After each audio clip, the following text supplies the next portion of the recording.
Salam məs tamaşaçılar, bugün mən sizə Traffic Racer'də hiləni göstərəcəm. Linki verməyəcəm, saytda göstərməyəcəm. Oyuna qomut basırıq.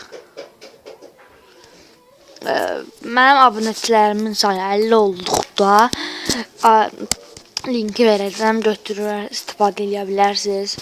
Amma abunəçilərin sayı 50 olduqda sizin açsın. Oynayalım. Yükleniyor yazılır. Özde bu en təzəsidir. Bakın puluma. Bir tane bu maşından başka hamısı maşını attırdım. Polis maşını zaten. Sıkılardı. Alın. Polis. Dediğim gibi kanalıma 50 tane aboneci olsa bunu veririm. Yani oynaya basalım. Polis. Bakın bütün yerler attı. Bunu ben qabaqdan oynamıştım bir dəfə. Hilənin saytını deneyeceğim. Yani böyle otomatik hızlanması. Ayarlar. İzmir düştü. Bakın böyle sıra. Oy böyle nefes vurdum ya. Ala buraya. Buraya la bakayım. Döneceğim. Buraya la sen atarsam. Az qaldı yaxınlaşmağıma façana. Ah yar. Bu maşında. Ben de başkalarına çevireceğim. Yazın. Çok fitil olamıyorum.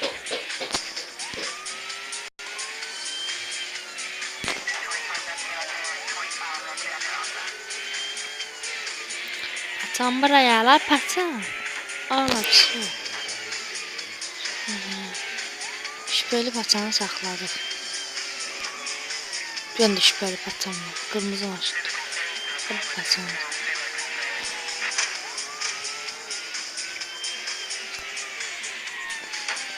Ay.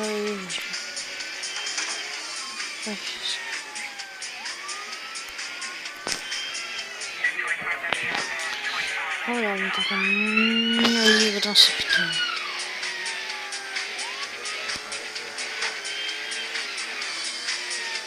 Ay şöyle. Alaptı olmuyor.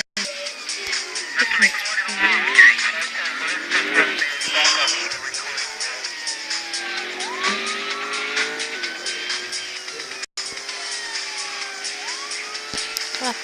Tamam.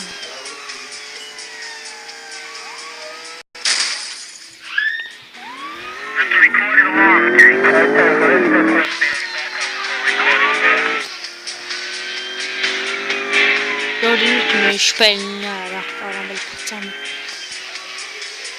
Sonra bıdı. Ne oluyor ya? Oy bile ay seni. Kurtardım.